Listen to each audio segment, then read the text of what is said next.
আৰু ইয়াত যদি কোনো বিজতৰীয়া সংস্কৃতি নোসোমায়, ইয়াত যদি অসমৰ স্বকীয়তা ৰক্ষা কৰি আজি প্ৰায় লাখতকৈ অধিক মানুহ দেখি মই অভিভূত। আৰু আটাইতকৈ ভাল লাগিলে একেলগে এনেদৰে 100টা চৌকাত প্ৰায় 1 লাখ মানুহৰ বাবে বনাই থকা হৈছে খিচিৰি ভোগ। আৰু এয়া ভোগঘৰৰ মুখ্য দ্বাৰ, আৰু এই মুখ্য দ্বাৰেদি সোমাই গৈছে লাখৰ পিছত লাখ মানুহ আৰু গ্ৰহণ কৰিছে শ্ৰী শ্ৰী গোপাল গৰখীয়া মাৰলী থানৰ ভোগ। আৰু এয়া চৌপাশে কেৱল মাত্ৰ মানুহ আৰু কেৱল মাত্ৰ মানুহ। আৰু এয়া শ্ৰী শ্ৰী গোপাল গৰখীয়া মাৰলী থানৰ বাৰ্ষিক উৎসৱ আৰু প্ৰাণ প্ৰতিষ্ঠা দিৱসৰ মুহূৰ্ত। প্ৰতি বছৰৰ দৰে এইবেলিও লক্ষ লক্ষাধিক মানুহে মাৰলী থানৰ এই পথাৰত গোট খাইছে।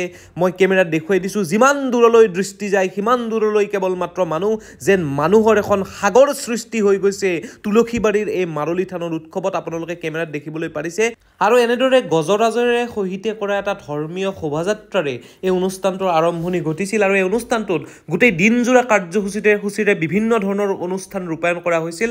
আৰু এই অনুষ্ঠানসমূহৰ ভিতৰত আটাইতকৈ আকৰ্ষণীয় অনুষ্ঠানটোৱে আছিল এখন ধৰ্মালোচনী সভা, যিখন ধৰ্মালোচনী সভাত উপস্থিত আছিল গুৱাহাটী বিশ্ববিদ্যালয়ৰ সন্মানীয় উপাচাৰ্য ডক্টৰ ননীগোপাল মহন্তদেৱ আৰু অসমৰ চিন্তাশীল তথা বৌদ্ধিক জগতৰ এগৰাকী পুৰোধা ব্যক্তি সন্মানীয় শ্ৰীযুত ময়ূৰ বৰা দেৱ।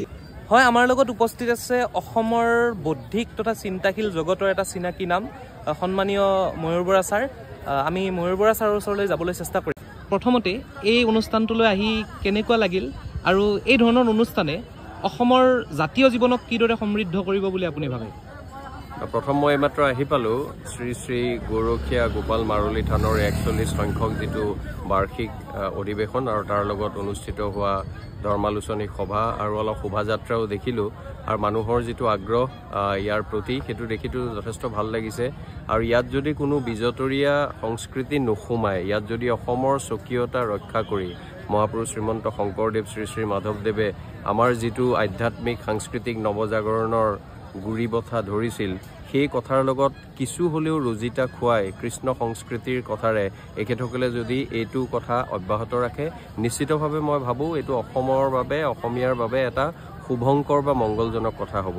আৰু কেতিয়াবা এই কথাবোৰেই ভয় লাগে, যদি ক'ৰবাত কোনোবাকৈ কাৰোবাৰ প্ৰৰোচনাত তথাকথিত কিছুমান বিজতৰীয়া আমাৰ তাত নাহিবলগীয়া সংস্কৃতি আহে, যিবোৰ সংস্কৃতিলৈ কোনো অসমীয়াই যথাৰ্থতে গৌৰৱ কৰিব নোৱাৰে, তেতিয়াহ'লে মই ভাবোঁ উদ্যোক্তাসকলে আৰু তোমাৰ দৰে যিসকল উদীয়মান যুৱক, যি অসমক ভাল পায়, অসমীয়াক ভাল পায়, এনে অনুষ্ঠানৰ মানদণ্ড ৰক্ষা কৰাটো বিচাৰে, তেওঁলোকে এইবোৰ কথাত প্ৰতিবাদ কৰিব লাগিব।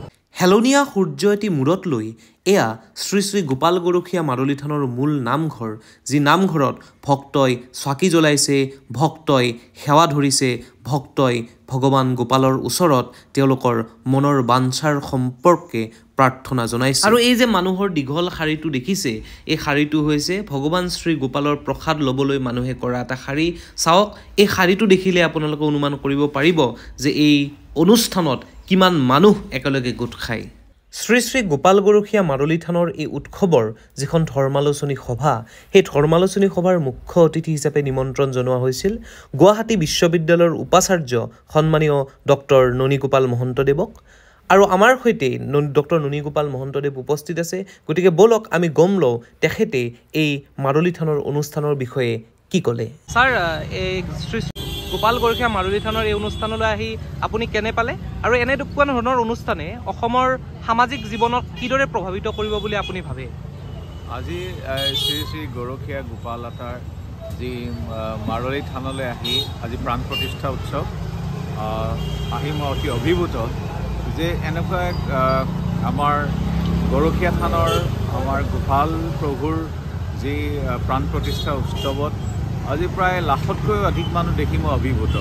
আৰু আটাইতকৈ ভাল লাগিলে ইয়াৰটো এটা ধৰ্মীয় সাংস্কৃতিক দিশ আছেই, য'ত আমি গোপাল প্ৰভুৰ ওপৰত আমি চিৰদিন তেওঁৰ ওচৰত সেৱা লৈ আমাৰ জীৱন অতিবাহিত কৰিব লাগে। কিন্তু তাতকৈ ডাঙৰ কথা, আজি যে লাখ ভকত দেখিলোঁ, এই লাখ ভকতে তেওঁলোকে নিজে নিজৰ ভলণ্টিয়াৰ কৰি ৰান্ধিছে, তেওঁলোকে বহিছে, খাইছে, তেওঁলোকে অনুদান আগবঢ়াইছে। এই যিটো জনসমুদ্ৰৰ যিটো তেওঁলোকৰ অকুণ্ঠ যিটো সমৰ্থন, মই ভাবোঁ এইটোৱেই একেলগে এটা সংস্কৃতিক জীয়াই ৰখাৰ, একেলগে এসাঁজ খোৱাৰ, একেলগে গোপাল আতাৰ প্ৰতি, গোপাল প্ৰভুৰ প্ৰতি সেৱা জনোৱা এই যিটো মানসিকতা, এইটোৱে সমাজখন ধৰি ৰাখিছে।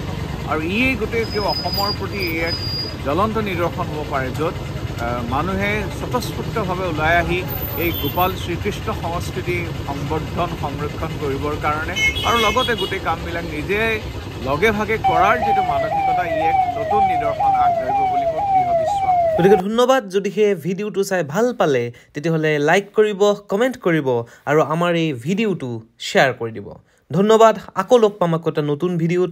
তেতিয়ালৈ চাই থাকক মাধ্যম।